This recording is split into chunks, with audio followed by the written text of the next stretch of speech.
नमस्कार दोस्तों, आपका स्वागत है। जिस दिन का भारत को लंबे समय से इंतजार था वो दिन अब आ गया है और अब भारत में एक और मेक इन इंडिया प्रोजेक्ट की शुरुआत हो चुकी है। ग्रीन हाइड्रोजन के प्रोडक्शन और एक्सपोर्ट का ग्लोबल हब बनाना है और पूरे विश्व में क्लीन एनर्जी ट्रांजिशन की नई प्रेरणा भी बनेगा। और ग्रीन हाइड्रोजन ये फ्यूचर फ्यूल है और हिंदुस्तान ग्रीन हाइड्रोजन को एक्सपोर्ट करने वाली वर्ल्ड की पहले नंबर की ताकत होगी। ये प्रधानमंत्री जी ने ग्रीन हाइड्रोजन मिशन बनाकर दिशा दी है। जल्द ही भारत में ऐसे इंजन के प्रोडक्शन शुरू होने जा रहे हैं जो हाइड्रोजन फ्यूल से चल पाने में सक्षम होंगे और ये खबर हम आपको द इकोनॉमिक टाइम्स के मुताबिक दे रहे हैं, जो आप अपने स्क्रीन पर देख सकते हैं। और इस खबर के आने के बाद ऑटोमोबाइल के क्षेत्र में बड़ी क्रांति आने को है। अब भारत लाने जा रही है दुनिया में नई इंजन की क्रांति, जो जापान और एलन मस्क को भी पीछे कर देगा। पेट्रोल पर लगेगा बैन और अरब देशों की दादागिरी पर लगेगी लगाम। दोस्तों, इस समय हमारा भारत जापान, रूस, अमेरिका को पीछे छोड़ बहुत आगे बढ़ गया है।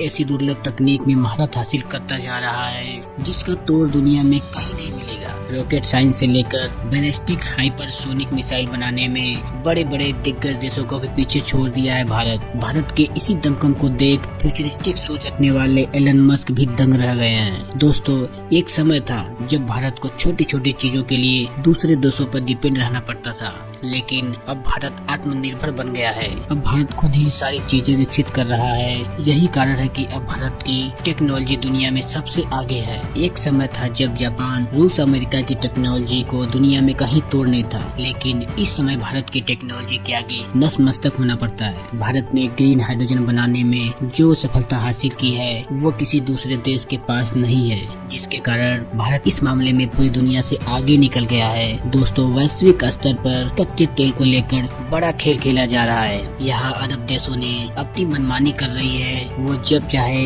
इसकी कीमत बढ़ा देते हैं और जब चाहे प्रोडक्शन को कम कर देते हैं, जिससे पूरी दुनिया की महंगाई के साथ साथ कई परेशानियों का सामना करना पड़ता है। लेकिन भारत इन देशों की मनमानी को नहीं सहेगा। भारत ने इसका ऐसा तोड़ निकाला है जिससे अरब देशों के होश उड़ गए हैं। दोस्तों, आज पूरी दुनिया में तेल को रिप्लेस करने के लिए ग्रीन फ्यूल को बढ़ावा दिया जा रहा है। इसके लिए ग्रीन हाइड्रोजन को चुना गया है। जिस ग्रीन हाइड्रोजन को भारत में बनाया जा रहा है वो न तो खत्म होने वाली है और ये पेट्रोल डीजल को रिप्लेस भी कर देने वाली है। इसे फ्यूचर ऑफ द फ्यूल भी कहा जा रहा है। ग्रीन हाइड्रोजन से पोल्यूशन भी नहीं फैलेगा क्योंकि इससे कोई भी धुआं नहीं निकलता और केवल इससे पानी ही निकलता है। और आपको बता दे, मोदी जी का सपना है भारत को जीरो कार्बन एमिशन वाली कंट्री बनाना है और ये केवल ग्रीन हाइड्रोजन से ही संभव हो पाएगा, जबकि पेट्रोल और डीजल से एनवायरनमेंट में कार्बन की मात्रा काफी बढ़ गई है। दोस्तों, इस समय इंसान अपने विकास के लिए ट्रांसपोर्ट को काफी बढ़ाया है और ये ट्रांसपोर्ट फ्यूल से चलते हैं या फिर एनर्जी से चलते हैं, लेकिन इन सभी तरीकों से धरती पर पोल्यूशन बढ़ गया है। अब सबसे बड़ी जरूरत है ग्रीन हाइड्रोजन से चलने वाले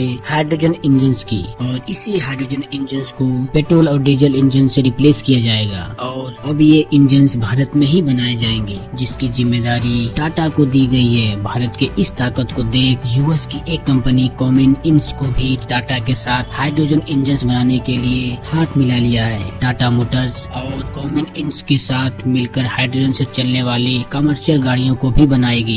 ये कंपनियां भारत को जीरो कार्बन एमिशन वाली कंट्री बनाने के लिए अपना कदम आगे बढ़ा लिया है। और तो और इन दिनों बहुत सी कंपनियां हाइड्रोजन वाली गाड़ियों पर काम कर रही है। जानकारी के लिए आपको बता दे कि कॉमिन इंस ग्लोबल लेवल पर पावर सोल्यूशन और हाइड्रोजन तकनीक पर काम करने वाली कंपनी है। टाटा मोटर्स 1993 से कॉमिन इंस के साथ मिलकर काम कर रही है, जिसमें mid range B series diesel engine को बनाया जाता था। लेकिन अब इन दोनों कंपनियों ने ऑटोमोबाइल के सेक्टर में नए बदलाव के लिए हाइड्रोजन से चलने वाली गाड़ियों की ओर मोड़ दिया है। यही नहीं, टाटा मोटर्स कॉमिन इंस के साथ मिलकर हाइड्रोजन इंजन के साथ साथ फ्यूल सेल और बैटरी इलेक्ट्रिक व्हीकल सिस्टम भी बनाएगी। अगर चीन की बात करें तो चीन में ग्रीन हाइड्रोजन से चलने वाली ट्रेन चल रही है। और भारत में भी इसी साल दिसंबर एंड तक ग्रीन हाइड्रोजन से चलने वाली ट्रेन चलने लगेगी। तो दोस्तों, भारत के इस मेक इन इंडिया प्रोजेक्ट के बारे में आपकी क्या राय है, मुझे कमेंट बॉक्स में जरूर बताएं। और भारत के ऐसे ही यूजफुल और इन्फॉर्मेटिव वीडियो पाने के लिए आप हमारे यूट्यूब चैनल को सब्सक्राइब कर लें, जिससे कि आपको हमारी नई वीडियो की अपडेट मिलती रहे। तो मिलते हैं एक नए इनोवेटिव और इन्फॉर्मेटिव वीडियो के साथ, तब तक के लिए नमस्कार।